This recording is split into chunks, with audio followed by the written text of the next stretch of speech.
bagaimana sih ciri-cirinya seseorang itu mendapatkan pahala? Tapi karma ini tempat kita untuk bertumbuh, menemukan apa tujuan hidupmu. Belajar karma, kalau saya sekarang begini, apa sih nanti terjadi di masa depan?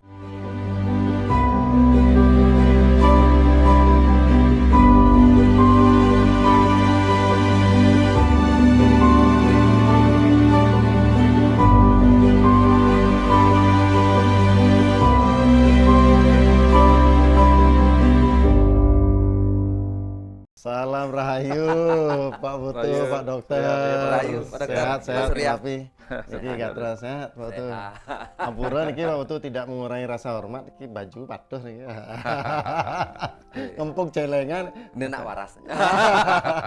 Nah, kita nak ada janjian atau apa? Iya, Hitam sakit. semua. Betul. Nanti waktu kita langsung beli.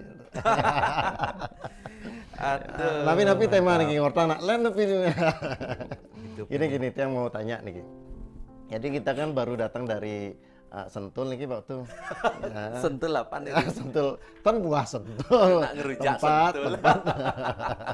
Ring Bogor sana kebetulan ada retreat untuk dari Ngaji Roso ya pembicaranya Pak Dokter sama Bu Marlo kan. Ya. Temanya adalah terkait dengan karma. Nah, saya pingin kita bahaslah beberapa tentang karma itu gitu. Salah satu yang saya tertarik di sana adalah ketika ada pembahasan terkait dengan tema karma dikaitkan dengan orang tua kita. Apakah seperti itu konsepnya bahwa kita juga menerima karma dari orang tua kita dan bagaimana sih ciri-cirinya seseorang itu mendapatkan pahala? Sebetulnya ya karma dan pahala itu kan perlu dibahas, tapi seringkali orang mendefinisikan itu dengan kalimat atau kata karma saja. Bagaimana sih ciri-ciri seseorang itu sedang menjalani karma dari dirinya atau sedang menjalani karma dari orang tuanya? Nah, kira-kira Pak tuh gimana nih? Kok saya? Kemana nih tuh? Oper ya, oper. Aduh. Pancingin dulu ya Pak tuh ya. Serah. Ya Pak Dokter ya Pak Dokter, silakan. Balik lagi. Apa? Ya Sing bicara dadi ngelewatin leluhur ini. Rumah semesta. ya bicara tentang karma, Iya. tentu berkaitan dengan pahala. Ya, Karena ya. hukum aksi reaksi kan. Ya, ya. Pahala dan karma satu kesatuan. Sebuah pilihan tindakan dan konsekuensinya. Gitu. Jadi karma itu adalah tindakan, buahnya atau pahala itu adalah konsekuensinya. Ya. Dan ketika kita kaitkan dengan leluhur, Ya. secara umum memang akan agak sulit melihat kebenaran atau tidak benarnya itu. Contoh misalnya, Ya. kalau karma itu dianggap bersifat pribadi, maka hanya orang yang makan cabai yang kepedesan. Oke. Sementara anaknya yang tidak sedang makan cabai nggak mungkin menerima rasa Ya, pedas ya, itu ya, dari betul, orang ya. tuanya. Jadi kalau dari sana kita bisa melihat bahwa karma itu tidak mungkin diteruskan kepada leluhur. Ya. Ya. Orang tuanya kena api, maka orang tuanya terbakar. Ya. Anaknya nggak mungkin tiba-tiba merasakan ikut terbakar, Ya. tidak mungkin. Itu kalau kita melihat karma pala dari sudut seperti itu. Tapi kalau kita melihat lebih luas lagi Ya. dalam konteks tautan karma, maka orang-orang yang lahir dalam satu keluarga itu adalah mereka sebagai kumpulan roh-roh yang saling memiliki tautan karma. Contoh misalnya, apa dampak dari tautan karma itu? Kalau orang tuanya main api, lalu dia terbakar. Bukan main api, artinya sedang menggunakan api lalu terbakar. Ya, ya. Dan dia sakit. Tentu sakitnya dia tidak akan menular kepada sakit anaknya. Tapi begitu si orang tua yang sakit luka bakar itu dirawat di rumah sakit, tentu si anak akan kena dampaknya. Ya. Dia harus ikut merawat orang tuanya di rumah sakit, menemani di rumah sakit, kehilangan waktu untuk meneruskan pekerjaan dan seterusnya. Ya. Ikut menderita tanda petik. Atau ketika orang tuanya kerja keras, menghasilkan dari karma kerja keras itu menghasilkan uang, menghasilkan banyak hal, yang kemudian buru-buru, kemudian uangnya sudah banyak, orang tuanya sudah menua atau bahkan meninggal. Ya. Tentu hasil karma itu akan teruskan kepada si anak. Hmm. Kenapa dia diteruskan? Karena tautan karma. Si Ya. anak lahir pada keluarga yang orang tuanya kerja keras. Tapi apakah pasti orang tuanya kerja keras, anaknya akan menjadi anaknya juga kerja keras? Nah, itu belum tentu. Ya. Kalau orang tuanya kerja keras, menghasilkan uang sebagai pahala karma yang diteruskan untuk anaknya, lalu si anak malah menghabiskannya dengan judi dan sebagainya, Ya. maka si anak sengsara oleh uang yang disisakan orang tuanya. Dia tidak mendapatkan kebahagiaan sebagaimana orang tuanya bahagia ketika meninggal dalam kondisi punya uang. Nah, ini situasinya berbeda lagi. Ya, dari sini kemudian kita paham bahwa dalam konteks pribadi Ya. ada hal-hal yang memang tidak bisa diteruskan. Orang tua yang korupsi, dia yang dihukum, atau ketika ada setelah korupsi dia meninggal, tidak mungkin hukumannya diteruskan kepada anaknya. Ya. Nah, karena orang tuamu pernah korupsi dan dia belum sempat dihukum, hukumannya kamu yang mengambil, nggak bisa. Tetapi karena tautan karma, apa yang terjadi? Dia kena bully si anak. Nah, orang tuamu itu pernah pernah korupsi, kamu anak yang dari orang tua koruptor gitu misalnya, kena dia, kena getahnya. Makanya ada istilah seseorang makan nangka, orang lain kena getahnya. Nah, dimungkinkan akibat tautan seperti itu. Nah, Ya, itu ya. contoh Ya. sederhananya kita melihatnya. Ya, ya. Karena sewaktu di sana saya juga ada diskusi di luar kelas ya. Ada diskusi dengan seorang wanita. Dia cerita bahwa dalam mempunyai hubungan relationship lah dengan pasangan, selalu ada kondisi dia diselingkuhin gitu. Ya. Jadi ada situasi yang akhirnya dia harus terputuskan beberapa kali. Nah, dia tanya, adakah itu kaitannya dengan orang tua saya yang tanda kutip juga melakukan hal sejenis kepada orang lain gitu. Ya, ya. Ya, kebetulan yang disebut orang tuanya adalah ayahnya gitu. Nah, saya buat analogi seperti ini. Saya langsung jawab langsung terpikirkan, kenapa ya setiap orang tanya tentang karma pasti ceritanya hal-hal negatif saja. Ya. Dianggapnya karma atau pahala adalah sesuatu yang negatif saja. Yang Bahwa buruk-buruk. sebetulnya tadi ada pahala yang baik, kadang nggak diingat gitu. Ya, kalau dia merasa artinya kok saya kaya ya, apakah ini gara-gara karma orang tua saya, itu nggak banyak orang merenung seperti itu. Tapi ketika dia tersakiti, ada masalah dalam hidupnya, selalu tertekan, nah dia mengaitkan dengan ada karma apa yang buruk pada masa lalu. Nah, jadi apa di sana saya menganalogikan seperti ini Pak Tuh, Ya. bahwa orang tua yang berhutang. Ya. Nah, ketika dia meninggal atau apapun, nah setidaknya hutang itu juga diteruskan. Ini masalah hutang gitu. Teruskan ke anaknya. Dan juga saya juga pakai analogi kemarin itu adalah ketika seorang bekerja keras ya, punya tabungan, ya tentu ketika meninggal tabungan itu juga akan diterima oleh anaknya. Nah, seperti itulah konsep bagaimana tautan sebetulnya karma dari orang tua kita berefek pada pahala yang kita terima, baik itu baik maupun buruk. Nah, semacam itu. Nah, sekarang berarti analoginya pas Pak Dokter, menurut Pak Dokter hal itu terkait dengan bagaimana tautan karma. Ya. Nah, sekarang pertanyaan ke Pak Putu.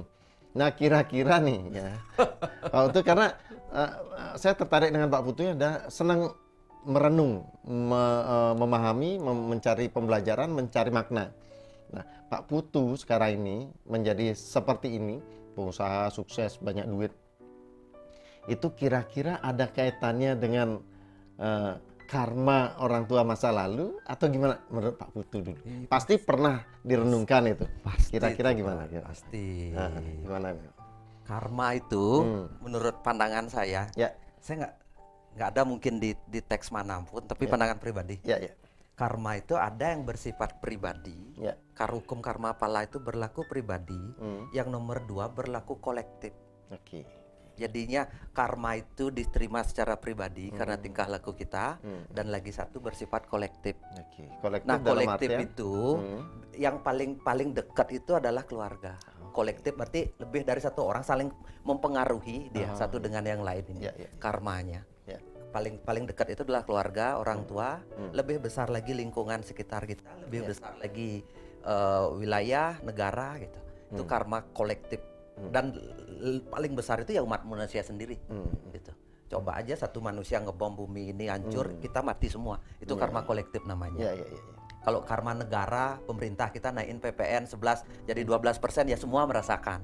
Itu karma. Ini curcol atau Itu karma yang besar, itu karma kolektif namanya. Ya. Karma, oh kita menikmati semua karmanya. Ya. Ada yang karma bersifat pribadi. Nah, ini sangat saling mempengaruhi satu dengan yang lainnya. Tingkah laku pribadi kita, apa yang kita dapat hari ini, pasti ada karma pribadi itu terlibat. Dan pasti juga dipengaruhi oleh karma kolektif ini. Gitu. Nah, itu pandangan saya pribadi, Pak Surya. Saya nggak tahu adakah literatur mengatakan itu, tapi intinya kalau dari leluhur itu yang paling dekat. Dari orang tua kita, ya yang paling dekat ya karma dari bapak kita dan ibu kita. Paling dekat, yang paling mempengaruhi. Ya. Coba aja bapak kita nggak gendong kita waktu kecil, dibiarin keleleran seperti itu, ya mungkin saya sudah tidak hidup lagi. Karma orang tua itu jatuh ke saya. Yang paling dekat, karma kolektif yang paling dekat itu adalah bapak ibu kita, baru terus kakek nenek mungkin agak lebih jauh, baru terus saudara-saudara kita, baru terus keluarga dari bapak, saudara bapak dan sebagainya. Itu udah lingkungan yang lebih besar keluarga gitu. Itu sangat berpengaruh. Makanya saya bilang, apakah karma pribadi dengan karma kolektif mana yang lebih besar? Itu kan sering saya pikirkan. Tidak bisa diukur. Bisa ini lebih besar karma kolektif, bisa karma pribadi lebih besar, dan ini bercampur mereka. Dan ini ketika sesuatu terjadi dalam hidup kita, kita menjadi orang kaya, menjadi orang miskin, selalu berterima kasihlah kepada semua semesta raya di sini, karena kita tidak tahu sumbernya itu dari mana, sumbernya karma siapa yang sebenarnya bekerja ini, karena kolektif itu begitu luar biasa, vibrasi satu dengan vibrasi yang lain itu sangat berpengaruh. Janganlah, jadinya saya selalu berpikir, janganlah merasa sombong atau hebat karena karma kita sendiri. Itu tidak pernah terjadi. Kita sukses, kita gagal dalam hidup, benar-benar murni 100% karma kita. Makanya disitulah perlu kita menurunkan ego atau tidak merasa bersalah terlalu besar dalam hidup ini karena kegagalan itu, karena benar-benar ini sebuah permainan vibrasi yang begitu tidak bisa dijelaskan secara detail, tapi percayalah bahwa karma itu terbawa, yang nomor satu. Terus yang kedua, apa yang terjadi di sekitar kita itu benar-benar ditentukan, ada karma yang terbentuk gitu. Jadinya hati-hati sekali dalam bergaul kita dalam lingkungan, mengasuh anak dan sebagainya, karena itu akan terus mengalir ke bawah, Pak Surya. Mungkin itu pandangan saya. Jadi sederhananya, saya kayak pertanyaannya tadi, apakah karena saya atau orang tua? Kedua-duanya berlaku. Terus apakah lingkungan berpengaruh? Karma lingkungan sangat berpengaruh. Gitu. Jadinya hati-hati juga dengan lingkungan. Kan karma itu bisa karena kehidupan sebelumnya sama kehidupan sekarang. Dengan siapa kamu bergaul, karma orang lain itu berpengaruh dalam hidup kita. Kalau dengan kita bergaul dengan tukang tajen setiap hari, karma orang tajen itu yang datang. Tapi kalau kita berpikir dengan para pengusaha, karma pengusaha sukses inilah yang akan masuk ke vibrasi kita gitu. Makanya saya selalu memilih dengan siapa saya ngobrol, dengan siapa gitu loh. Kalau sudah vibrasinya negatif, banyak karma, karena karma itu bisa terjadi instan, kan gitu Pak Surya. Jadinya bisa terjadi instan. Jadinya dengan siapa kita ngobrol. Kalau sudah nggak cocok, energinya negatif, ya udahlah, besok saya nggak ketemu lagi. Dalam hati saya sudah bilang, ya udah ini terakhir ngobrol gitu loh. Terlalu nyinyir dan sebagainya, tidak memberikan vibrasi positif. Karena saya percaya karma itu bukan hanya datang dari pribadi, tapi dari sektor di sebelah kita, kolektif karma. Itu yang disebut dengan kolektif karma. Mungkin itu pandangan saya, Pak. Keren-keren nih terkait dengan kolektif karma ya. Jadi tentu saja bahwa selain karma pribadi, juga apa yang terjadi dalam hidup kita dipengaruhi oleh karma-karma yang dibuat di sekitaran kita, yang secara mungkin kita bisa sebut efek dominonya lah. Sekian waktunya juga akan berpengaruh terhadap hidup kita. Nah, Pak Dokter, terkait dengan karma, ya tentu ada yang mempelajari secara dalam ataupun justru tidak mempelajari, bahkan tidak percaya kan itu. Nah, setidaknya satu hukum diciptakan, apapun yang diciptakan pasti ada fungsinya kan itu. Nah, hukum karma ini apa sih fungsi nyatanya diciptakan untuk kita, dan terutama kenapa sih kita penting untuk mempelajari tentang ini dan mempunyai kesadaran tentang hukum karma? Karena bahasa orang juga, ya udah ngapain belajar kewah-kewah, ngapain harus berpikir gini, udah kerja aja, ini aja, nggak usah mikirin karma. Nah misalnya, kan bahkan ada orang yang berbicara seperti itu. Nah, apa sih sebetulnya esensi kita belajar tentang kesadaran tentang karma ini, Pak Dokter? Silakan. Ya, tadi sudah memberi jawaban. Ya. Ya kalau kita kerja ya kerja saja. Kerja itulah karma. Oke. Jadi ketika kerja itu sendiri adalah karma, tapi kita tidak tahu bagaimana kerja itu sendiri. Nah, bagaimana kita bisa mengerjakan sesuatu tanpa mengerti apa itu kerja yang kita lakukan? Ya. Contoh nih, ketika kita masak, Ya. orang tidak tahu seluk-beluk masak. Apa yang harus dicampur untuk bikin pedas, apa yang harus dicampur untuk bikin enak. Jadi ini dia nggak akan pernah menjadi tukang masak yang bagus. Ya. Nah, sementara ketika kita ada di kehidupan, di panggung kehidupan di mana kita menjalani kehidupan ini dengan bekerja, dengan bertindak, dengan berkarma, maka mau tidak mau kita harus tahu. Sama dengan seorang murid sekolah, supaya transfer pengetahuan itu wajib bisa terjadi, dia harus belajar mendengar, belajar menulis, belajar bicara, belajar membaca gitu misalnya. Ya. Kalau tiga-tiganya dia tidak sanggup, dia tidak akan bisa mendapatkan pengetahuan di situ. Dalam konteks dia belajar di sekolah, menulis nggak bisa. Kemudian oke lah sebelum dia sekolah dia pasti nggak bisa nulis baca, nggak bisa. Selama di sekolah dia tetap pulang-pulang nggak bisa baca tulis, kan rugi. Nah, hidup ini adalah sekolah tempat kita berlatih, belajar, berkarma.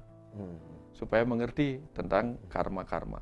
Belum lagi kalau kita bicara tentang reinkarnasi. Salah dua dari tujuan orang reinkarnasi. Salah dua nih, ya. Dari 10 salah.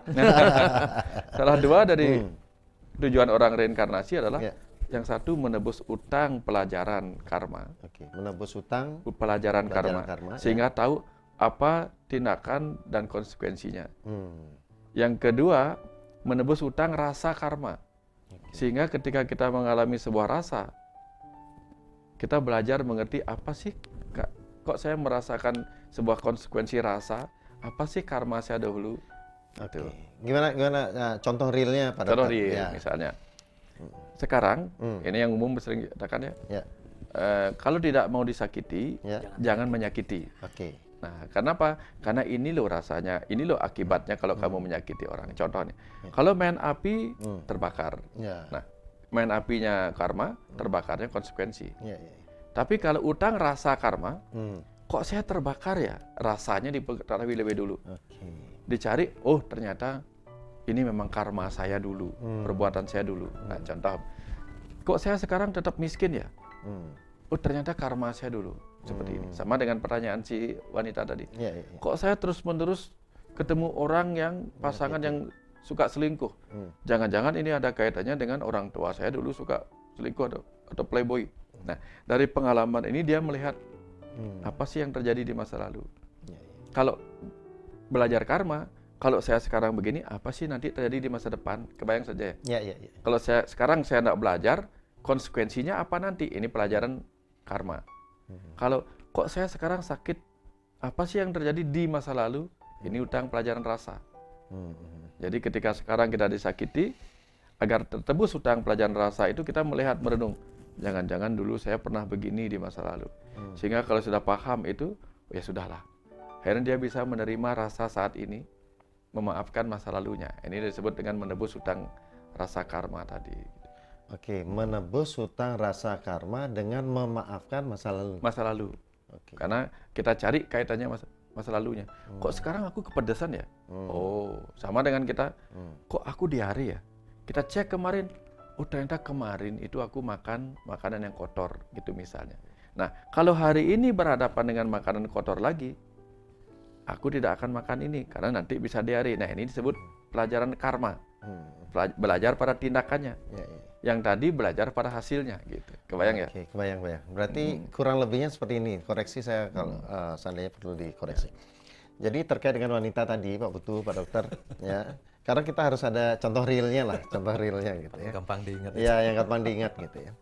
Berarti cara dia memutus karma adalah dengan memaafkan masa lalu, dalam artian memaafkan orang tuanya yang melakukan kesalahan versi dia. Ya. Agar apa yang terjadi selama ini ke dia sudah terputus. Oke, saatnya untuk merilis itu, memaafkan orang tua, apapun sebutannya, dan bersiap-siap untuk menentukan masa depan. Seperti itu atau gimana, Pak? Ya kira-kira seperti itu, karena mungkin dampak psikologis dari apa yang dilakukan orang tuanya yang suka selingkuh pada wanita-wanita lain dan menyakiti ibunya, mungkin memunculkan trauma pada diri si anak wanita tadi. Aku takut nanti kalau aku dewasa nanti, aku akan ketemu orang-orang seperti yang aku tidak sukai, yaitu bapakku. Ketemu orang yang playboy. Dan ketika tiba saatnya dia remaja, trauma itu muncul. Dan kita tahu kan teorinya, apa yang kau takuti akan mendatangimu. Dia takut ketemu orang yang playboy, malah ketemunya orang-orang begitu. Karena attraction-nya pada orang-orang yang seperti itu. Tapi ketika dia memaafkan, ya sudah. Itu urusan bapakku sendiri. Aku adalah pribadi yang nanti akan hidup bahagia dengan orang yang setia, gitu misalnya.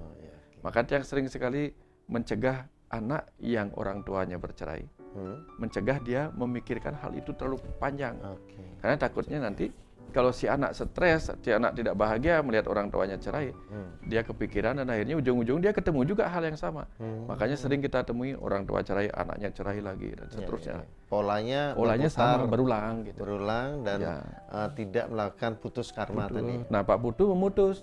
Orang tuanya pekerja kecil yang gajinya cuma PNS tapi kecil gajinya, Pak Putu memutus dengan sebuah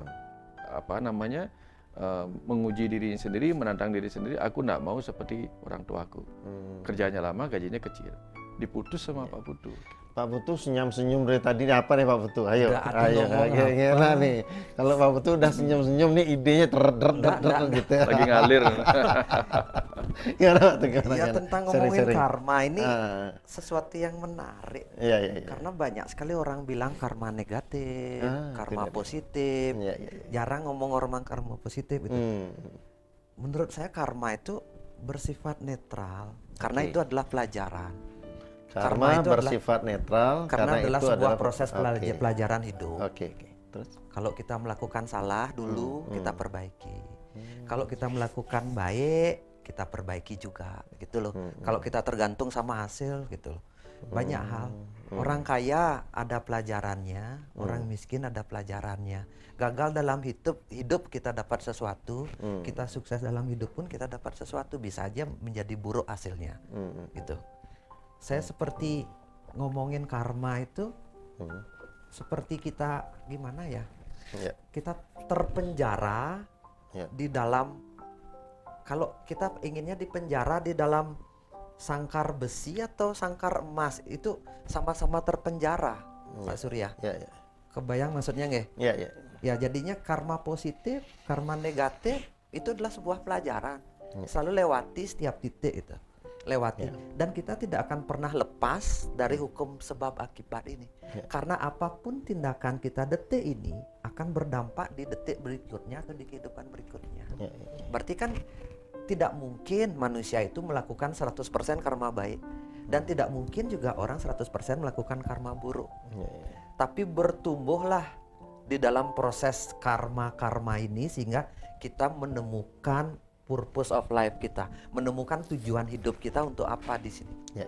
Jangan hidup dalam lingkaran karma, tapi karma ini tempat kita untuk bertumbuh, menemukan apa tujuan hidupmu. Kalau kita terus bertumpu sama karma ini, ya kita akan melompat dari satu karma. Sekarang senang, itu nanti duka, terus ketemu lagi suka, habis itu ketawa, nangis lagi, habis tinggal pacar, ketemu uang 1 juta, senang lagi, itu loh. Terus itu dapat pasangan lebih bagus lagi, bahagia lagi, ternyata selingkuh lagi. Seperti itu, suka duka itu akan terus hadir. Tapi ketika kita bisa melampaui karma ini, kita menemukan makna hidup dan proses belajar itu selalu bertumbuh. Disitulah bahasanya kita bisa mulai melihat way of life kita. Gitu. Di situ saya ngelihat. Jadinya karena hidup saya, kalau saya lihat dari kecil sampai sekarang, Mas Surya, lika-liku suka duka itu, kalau kita renungin setiap hari apa yang terjadi, banyak sekali lika-likunya. Hari ini pun misalnya kita ambil dari baru bangun, ada nggak senangnya? Ada. Pas saya gendong Sekai, ketawa dia. Tapi barusan jam 12 siang tadi sebelum syuting sini, nangisnya nggak karuan, sampai kasihan saya lihat itu, sedih saya ngelihat itu. Hanya dalam hitungan jam, saya sukanya ada, dukanya ada. Hanya hitungan jam. Terus emosi saya bergejolak, naik turunnya gitu loh. Apakah kita akan terus larut dalam itu? Kan tidak. Tapi tugas kita adalah dalam pengasuhan ini, mengasuh hati kita untuk terus, tugas kita adalah membimbing si anak. Saya ngomong kalau anak ini membimbing anak ini menjadi bertumbuh dengan baik gitu loh. Saya tidak terbawa oleh emosi ini gitu loh. Saya sudah punya tujuan hidup saya apa, sehingga kita berlari di atas karma ini. Karma ini bagian dari riak-riak gelombang itu sendiri, riak naik turunnya itu. Tapi jadilah lautan yang luas ini sehingga kita tahu bahwa kita bisa bermanfaat buat kehidupan ini, atau minimum buat keluarga atau buat diri sendiri itu. Berselancar di atas gelombang karma. Woi, Selancar. itu maksud saya. Berselancar di atas gelombang karma. Betul. Wih, Karena riak gelombang karma. jangan dipancingin jadi buku. Aslinya nyasan. Ya bagus. Karena dia kemarin kepikiran membuat buku tentang karma. Judulnya apa ya? Dil, adalah rumah semesta. Deal. Berselancar di atas gelombang karma. Deal. Ya, sabut tuh ngelahin. Iya, karena saya melihat orang itu bicara terus karma baik dan buruk. Iya. Padahal baik dan buruk itu harus kita lewati, Pak Dokter nggih. Ya. Dengan berselancar itu mungkin Pak Dokter bisa jelasin lebih lanjut. Ya. Ya, sebelum dijelaskan saya punya pertanyaan Pak Dokter yang kayak begini. Ya, ketika kita bicara sekarang kan temanya adalah bagaimana kaitan tautan karma orang tua kepada kehidupan kita. Kemudian tentu saja ada hukum-hukum tertentu juga, ada tadi disebutkan bagaimana kolektif karma, bagaimana karma pribadi segala macam. Mungkin yang juga sering orang sebutkan adalah kita kan punya free will, gitu. Kehendak bebas kita sebagai jiwa, kehendak bebas kita sebagai manusia yang juga sangat menentukan ke depannya seperti apa. Nah, tentu dua hukum ini kan juga kalau dianggap berseberangan, mungkin berseberangan. Kalau dianggap selaras, bisa jadi selaras. Nah, setidaknya pertanyaan saya begini, kapan saatnya kesadaran kita itu menganggap hidup kita ini adalah persentase persentase keterkaitannya itu adalah karena tautan karma, dan kapan kita mempunyai satu kesadaran bahwa kita punya kok kehendak bebas, hak kita untuk merubah putaran karma tadi, entah disebut memutus atau mengulang, kalau itu suatu yang baik kan gitu, atau apapun itu. Nah, gimana Pak Dokter? Contoh, tautan karma. Kita ambil balap motor lah. Balap motor formula apa gitu, apa namanya? Ya, kalau balap motor bukan F1. formula ya, bukan. Apa namanya tuh? Ya F1 kan. F1 ya. Naik motor kayak motor GP. Kan tidak semua orang yang bisa masuk dalam satu lintasan, dalam satu arena. Kan ada kelas-kelasnya itu. Nah, bagaimana mereka latihan sebelum-sebelumnya masing-masing orang itu akan menyebabkan mereka bertautan karma untuk ada dalam satu arena. Itu kan ada yang menentukan. Ini boleh. Nah, di bagian itu seakan-akan takdirlah yang menentukan. Tanda petik, kehidupan seseorang itu menyebabkan dia bertemu karena dia sudah sefrekuensi, levelnya sudah sama, ketemu dalam satu kehidupan dengan orang-orang ini. Kapan free will-nya mulai dipakai? Nah, contohnya, ada 10 orang dengan level kemampuan naik motor yang sama. Nah, apakah yang satu hati-hati, yang satunya ngawur naik motor? Nah, itu menjadi free will mereka. Apakah mereka yang satunya membiarkan dirinya sakit naik motor, yang satunya segar bugar? Nah, itu free will-nya mereka. Nanti kapan mereka akhirnya menjadi juara satu, berarti mungkin naik level lagi. Dia tidak akan ketemu lagi dengan yang lainnya. Nah, disinilah kalau kita dalam kehidupan ini, yang mungkin dipertemukan dalam satu frekuensi, ketemu dengan keluarga yang sama, circle yang sama, tapi kalau kita serius belajarnya, kita mungkin mengalami perubahan komunitas berikutnya. Misalnya Pak Putu, sekarang circle-nya begini, nanti lahir berikutnya mungkin circle-nya udah pedanda gitu. Biksu-biksu circle-nya gitu. Berhenti di circle. Udah seribu nih. Sekarang kan circle-nya dukun gitu. Seperti itu. Pertanyaan sama deh Pak Putu, gimana kira-kira? Kapan kita pakai nih kesadaran Gini, ini? Gimana? manusia lahir Hmm. bukan kertas kosong. Oke. Dia adalah sebuah bibit Hmm. benih. Hmm. Jadinya kalau orang bilang kita terlahir dengan kertas kosong, kita bisa mengisi dengan apapun, saya kurang setuju. Oke. Nah, kita adalah bibit Hmm. yang sudah ditentukan. Nah, ini karma. Oke. Ini bibit yang sudah ditentukan oleh karma sebelumnya. Hmm. Ada bibitnya. Nah, sekarang bibitnya ini, makanya saya bilang ada orang introvert, ada orang ekstrovert, ada suka keluar, ada suka merenung di dalam, ada yang pemarah, ada yang pendiam. Kan gitu bayi. Iya, iya, iya. Kita nggak bisa ngatur orang kecil itu. Iya, iya. Dia sudah membawa kepribadiannya masing-masing. Oke. Ini bukan privilege. Kalau orang introvert disuruh dia explore keluar, dia tidak akan bisa. Hmm. Itu sudah bawaan. Hmm. Jadinya jangan bilang kita ini kertas kosong. Iya, iya. Kita ini adalah bibit. Nah, sekarang setelah kita ada bibit, buatlah tanah itu subur. Sehingga bibit ini bertumbuh. Kalau dia jagung, benar-benar tumbuh jadi jagung yang subur. Dia menghasilkan banyak buah dan sebagainya. Jagungnya terasa manis. Jangan berharap jagung tumbuhnya apel gitu. Yang dibutuhkan apa? Dibuatlah, disitulah free will-nya kita. Mau tanahnya dibuat tandus, mau di tanahnya dibuat bersih, dibuat berapa itu, dikasih pupuk apa, disitulah free will-nya. Tapi bibitnya ini tidak free will, ini karma yang di bawah. Oke, oke. Itu di situ letaknya. Jadinya misalnya saya menjadi kaya, misalnya jadi orang karakternya introvert, saya suka membaca gitu. Orang lain kita paksa suruh suka membaca nggak bisa. Karena memang, tapi mungkin saja dia dengan menonton, bisa dengan berteman dia menjadi pintar. Itulah yang dikembangkan. Makanya mencari bakat dan kemampuan itu. Nah, setiap orang kan punya bakat dan kemampuan. Bukan kertas kosong mereka bawa. Inilah karma yang dibawa. Bibit ini. Tapi bibit ini tidak akan tumbuh kalau apa? Tanahnya tidak disesuaikan atau subur. Kalau tanahnya dibuat kering, nah ini kolektif, lingkungan lah yang berpengaruh itu, orang tuanya atau apanya dan sebagainya. Dan kita sendiri yang mau ngatur itu. Ya. Mungkin analogi sederhana bibit tadi misalnya itu kalau di bidang otomotif mungkin ini mobil speknya off-road. Nah, free will-nya adalah ini kita mau pakai angkut sayur, naik gunung atau apa mungkin gitu ya? Atau gimana Pak Dokter? Ya, kan beberapa orang sering memperadokkan. Apakah manusia itu lahir sebagai kertas kosong, apa kertas berisi gitu. Satu sisi sering dikatakan bahwa tubuh manusia adalah kitab suci tertua yang ditulis oleh Tuhan sendiri, berarti sudah ada tulisan. Tulisan karma yang dibawa dari masa lalu, tulisan DNA-nya akan menjadi apa gitu.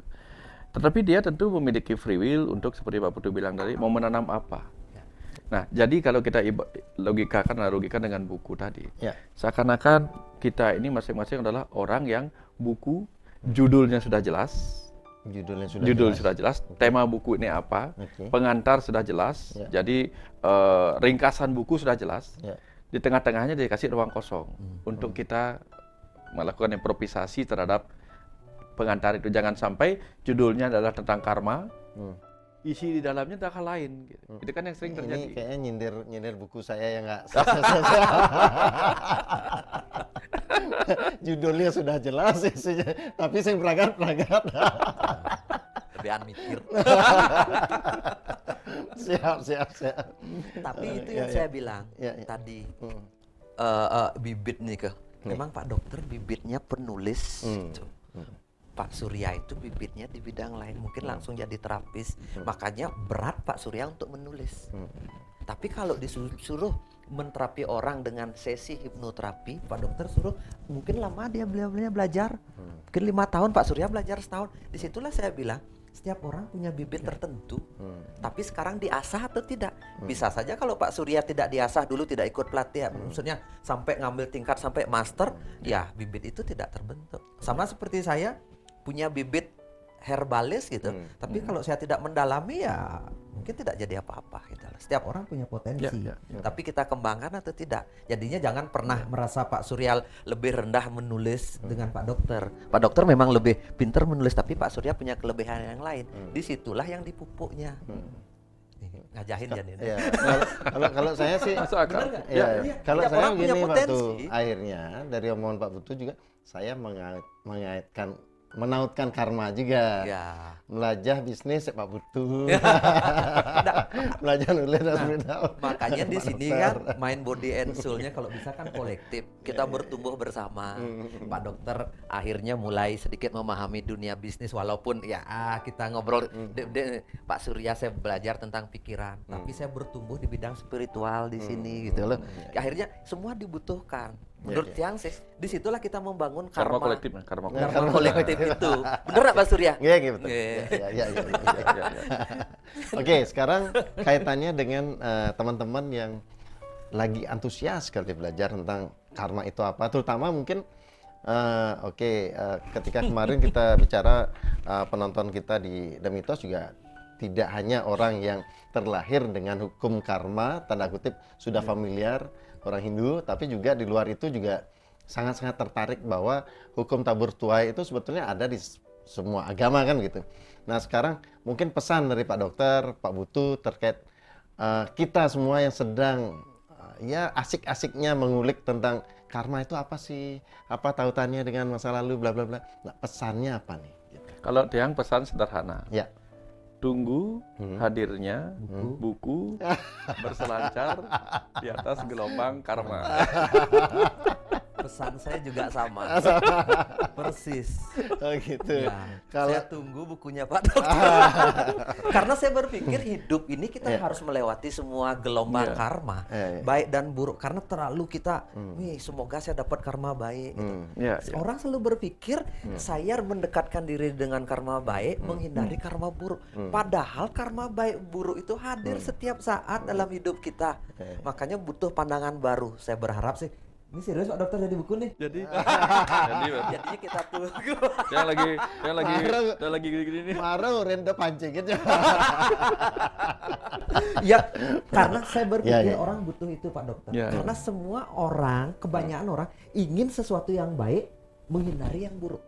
Padahal kadang-kadang pelajaran hidup itu Ya. ada di yang buruk itu Pak Dokter, benar kan? Kenapa ada yang mengatakan serius Pak Putu ya? Kemarin tuh pas pulang naik motor apa naik mobil gitu. Yang gini Pak Putu. Buku karma versi Sadguru sudah ditulis sudah lama kan gitu. Kalau dia yang bikin buku karma judulnya apa ya gitu. Nggak ketemu. Wih, Sekarang Kat pancingan. umpan paus Pak. memang tugas saya memancing berarti. Tidak pingin bikin buku Sade Kandepat Pak Putu mancingin jadi. Ini berarti tugas waktu memancing, tugas saya mancingin. Tapi Mancingin pemancing, banyak mancing. ketika orang Oke. punya sudut pandang baru tentang karma Pak Ya, Dokter, ya, ya. ya. ya mungkin akan lebih punya pandangan Oke. lebih luas. Ya, ya, ya. Gitu Ya, sehingga dia ya, bisa mengarahkan hidupnya Ya, lebih ya. baik. Oke. Ya. Ya, ya, ya. Jadi kita bisa simpulkan gitu ya bahwa setidaknya kita belajar tentang bagaimana tautan karma, bagaimana itu terkait dengan orang tua kepada kita sendiri, kolektif itu adalah membangun satu kesadaran bahwa kita adalah hasil dari apa yang kita lakukan atau kita sebar, entah secara kolektif, entah sebelumnya kita ini kan bisa keluarga kita, orang tua kita. Nah, jadi kita adalah akumulasi dari semua itu sehingga oke, seandainya ada hal yang tanda kutip tidak lebih baik atau tidak baik, mungkin kita bisa dengan satu kesadaran tertentu memutus karma itu, atau justru kita memperbanyak karma jika dirasakan pahala itu yang dihadirkan baik. Mungkin seperti itu ya Pak Dokter, Pak Putu. Iya, Belajar. izin Pak Putu, Ya, izin Pak Putu, minta pendapat nih gitu. Iya. Kandepat bicara tentang lisah gitu. Iya. Tiba-tiba dapat nama, nah kalau Pak Putu setuju baru jalan. Ya. Jadi yang akan menjadi tokoh pembelajar ini adalah namanya Carmela. Carmela itu artinya apa? Karma ilaile. Ilaile. Jadi Karma. hati-hati dengan karmamu. Karma ilah berarti de ile ngabe karma. Gitu. Ah. Jadi namanya Carmela. Cocok Pak Putu? Cocok. Bungkus. Bungkus Carmela. Gamaya. Ilisa. Ya oke. Top. Ya. Dapat dah. Ya, terkait dengan itu saya malam-malam chat Pak Putu. Ya karena kita ngobrol santai. Pak Putu tokohnya sama nih ya, namanya. Ya enggak apa-apa, nanti akhirnya yang ketemu lah satu tokoh. Siapa duluan pakai nama itu ya? Enggak bisa disebut duluan. Makanya karma kita mirip ya. Iya, seperti itu. Baik, luar biasa sih Ya. hari ini santai, tapi banyak hal yang kita dapat, termasuk judul buku dan ininya juga insight-nya, bagaimana kita berselancar di atas gelombang karma. Wih, luar biasa. Semua Niki, Pak Butuh, Pak Dokter. Semoga bukunya segera ini rilis. Itu pesannya. Ini ada pesan tadi, saya memesan. Gitu. Oke, semua Niki, Pak Butuh, Pak Dokter. Kita sambung next. Pokoknya di Demi Oke. semua.